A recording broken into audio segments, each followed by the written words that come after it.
Hello, আসসালামু আলাইকুম। প্রিয় শিক্ষার্থীরা, আশা করি তোমরা সবাই ভালো আছো এবং বন্ধের এই মুহূর্তে অবশ্যই তোমরা বাসায় বসে তোমাদের পড়ালেখা চালিয়ে যাচ্ছ। আজকে আমরা নবম ও দশম শ্রেণীর অর্থনীতি বইয়ের যে বাকি অংশ ছিল, সেই বাকি অংশের আমরা রচনাবলী যে প্রশ্নবলী রয়েছে সেরকম দুটি প্রশ্ন আজকে আমি আলোচনা করব। আজকে আমাদের যে দুটি প্রশ্ন নিয়ে আলোচনা করব, প্রথম নাম্বার প্রশ্ন হচ্ছে যে অনুন্নত দেশ কাকে বলে, অনুন্নত দেশের বৈশিষ্ট্যগুলি লেখো। আমরা প্রথমে জানবো যে অনুন্নত দেশ কাকে বলে। অধ্যাপক র্যাগনার নার্স বলেন যে অনুন্নত দেশ হচ্ছে সেই সব দেশ যেগুলোকে জনসংখ্যার তুলনায় মূলধন এবং পুঁজি কম, অনুন্নত পুঁজি কম, সেই দেশের নামই হচ্ছে অনুন্নত দেশ। অর্থাৎ অনুন্নত দেশ হওয়ার জন্য যে সকল বৈশিষ্ট্য থাকা প্রয়োজন বা বৈশিষ্ট্যগুলি রয়েছে নিম্নে সেগুলো তুলে ধরা হলো। প্রথমে এক নম্বর হচ্ছে কম উৎপাদনশীল কৃষিখাত। অর্থাৎ এখানে অনুন্নত দেশের প্রধান এক নম্বর বৈশিষ্ট্য হচ্ছে যে এখানে কম উৎপাদনশীল কৃষিখাত। অর্থাৎ অনুন্নত দেশের বেশিরভাগ মানুষ গ্রামে বাস করে এবং তারা প্রত্যক্ষ পরোক্ষভাবে কৃষির উপর নির্ভরশীল এবং এখানে দেখা যাচ্ছে তারা প্রাচীন যে সনাতন পদ্ধতি রয়েছে তার উপর নির্ভরশীল। কৃষি দুই নম্বর হচ্ছে কৃষিভিত্তিক অর্থনীতি।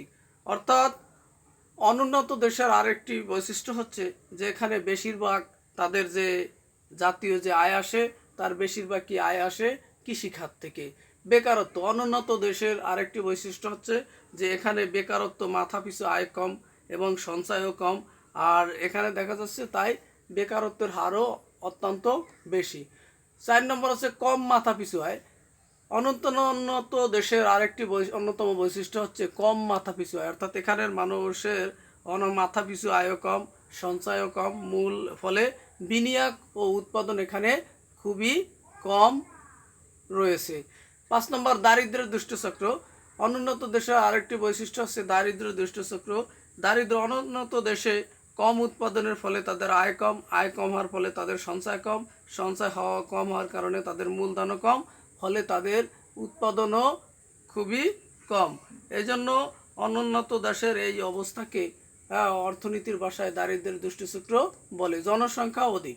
অর্থাৎ অনুন্নত দেশের আরেকটি অন্যতম বৈশিষ্ট্য হলো এখানে জনসংখ্যা প্রয়োজনের তুলনায় অনেক বেশি এবং এখানে মাথাপিছু আয় কম এবং জনসংখ্যার অধিক হওয়ার ফলে এখানে খাদ্য, বস্ত্র, বাসস্থান, শিক্ষা, চিকিৎসা, কর্মসংস্থানের সঠিক ব্যবস্থা কি করা যায় না। ভূমি ও প্রাকৃতিক সম্পদের অপূর্ণ ব্যবহার। অনুন্নত দেশের আরেকটি অন্যতম বৈশিষ্ট্য হচ্ছে এখানে ভূমি ও প্রাকৃতিক সম্পদের সঠিক ব্যবহার করা হয় না। অনুন্নত যোগাযোগ ও পরিবহন ব্যবস্থা। এখানে আরেকটি অন্যতম বৈশিষ্ট্য হচ্ছে যে এখানে অনুন্নত যোগাযোগ ও পরিবহন ব্যবস্থা। এখানে যে পরিমাণ যোগাযোগ ব্যবস্থা হওয়া প্রয়োজন ও পরিবহন ব্যবস্থা যেভাবে প্রয়োজন সেভাবে এখানে সেরকম ব্যবস্থা বিদ্যমান নেই। প্রতিকূল বাণিজ্যের শর্ত। অর্থাৎ অনুন্নত দেশের আরেকটি অন্যতম বৈশিষ্ট্য হলো যে এখানে প্রতিকূল বাণিজ্যের কিছু শর্ত রয়েছে। অর্থাৎ অনুন্নত দেশগুলো শিল্প উন্নত না থাকায় এই দেশগুলো কৃষিজাত পণ্য, কাঁচামাল, প্রাথমিক পণ্য রপ্তানি, শিল্পজাত পণ্য আমদানি করে থাকে। অর্থাৎ দেখা যাচ্ছে এই অনুন্নত দেশগুলো উন্নত দেশের উপর নির্ভরশীল।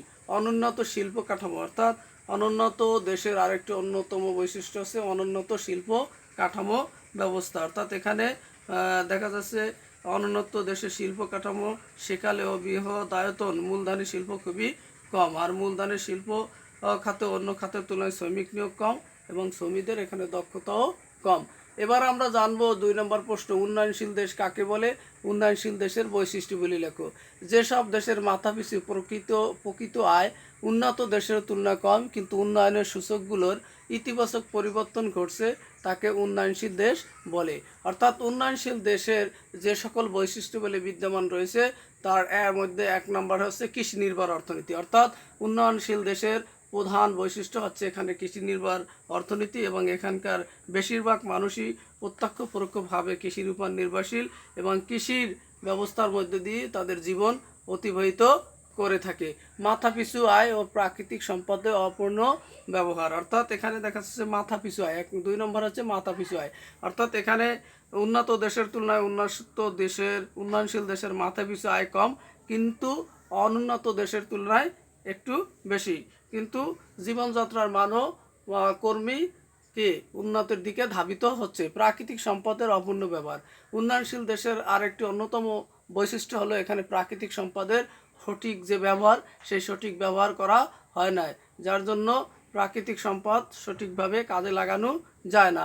4 নম্বর হচ্ছে মূলধনের স্বল্পতা, একটি উন্নত দেশ হওয়ার জন্য যে পরিমাণ মূলধন থাকা প্রয়োজন, কিন্তু উন্নয়নশীল দেশের মূলধনের সেই পরিমাণ না থাকায় এখানে মূলধনের স্বল্পতা বিরাজ করে, অর্থাৎ এখানে মানুষের আয় কম বিদায় সঞ্চয় কম, আর সঞ্চয় কম বিদায় তাদের মূলধনের পরিমাণও কম রয়েছে।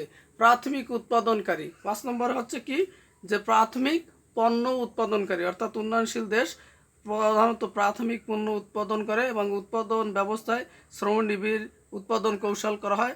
এবং প্রাথমিক পণ্য বলতে এখানে বোঝানো হয়েছে শিল্পের কাঁচামাল, যেমন পার্টস আমরা ইত্যাদি। শিল্পের বিকাশ, অর্থাৎ 6 নম্বর হচ্ছে উন্নয়নশীল দেশসমূহ শিল্প প্রাথমিক পর্যায়ে থাকে, তবে কোথাও কোথাও রপ্তানিমুখী শ্রম ঘন ও শিল্পের দ্রুত বিকাশ পরিলক্ষিত হয়ে থাকে। বৈদেশিক বাণিজ্যের ঘাটতি, অর্থাৎ একটি উন্নয়নশীল দেশ হিসাবে যে পরিমাণ বিদেশের সাথে বৈদেশিক বাণিজ্য থাকা প্রয়োজন, কিন্তু সেই পরিমাণ বৈদেশিক বাণিজ্য দেখা যায় না। এখানে দেখা যাচ্ছে যে প্রতি বছর যে পরিমাণ রপ্তানির মাধ্যমে যে পরিমাণ আয় আসে, তার চেয়ে বেশি আমদানিতে তার চেয়ে বেশি খরচ হয়, তাহলে বৈদেশিক বাণিজ্যের ঘাটতি এটাও একটি উন্নয়নশীল দেশের অন্যতম বৈশিষ্ট্য। উদ্যোক্তার অভাব, অর্থাৎ এখানে উন্নয়নশীল দেশের আরেকটি বৈশিষ্ট্য হলো এখানে উদ্যোক্তার অভাব রয়েছে, অর্থাৎ যে পরিমাণ উন্নয়নশীল দেশে পণ্য সামগ্রী বেশিরভাগ কৃষি থেকে আসে, এসব পণ্যের মূলধন উত্থান পতন হয় বেশি, পণ্যের মূল্য উত্থান পতন হওয়ার কারণে বিনিয়োগকারীদের বিনিয়োগ ঝুঁকিপূর্ণ, ফলে দেশে বিদেশে উদ্যোক্তার অভাবে উন্নয়ন এর ব্যাঘাত ঘটে থাকে। অর্থনৈতিক অবকাঠামো দুর্বল, অর্থাৎ একটি উন্নয়নশীল দেশে অর্থনৈতিক অবকাঠামো যেমন যোগাযোগ, পরিবহন, বিদ্যুৎ, ব্যাংক বিভাগ প্রয়োজন তুলনায় খুবই কম, আর অর্থনৈতিক অবকাঠামো দুর্বল বিধায় উন্নয়নশীল দেশের মানে কি উন্নত তেমন একটা লক্ষ্য করা যায় না। বৈদেশিক সাহায্যের উপর নির্ভরশীল, অর্থাৎ একটি উন্নয়নশীল দেশের অন্যতম একটি গুরুত্বপূর্ণ বৈশিষ্ট্য হলো যে বিদেশি উন্নয়নশীল দেশের অবকাঠামো উন্নয়ন বিভিন্ন বিষয়ের উপর তারা বৈদেশিক সাহায্যের উপর নির্ভর করে থাকে।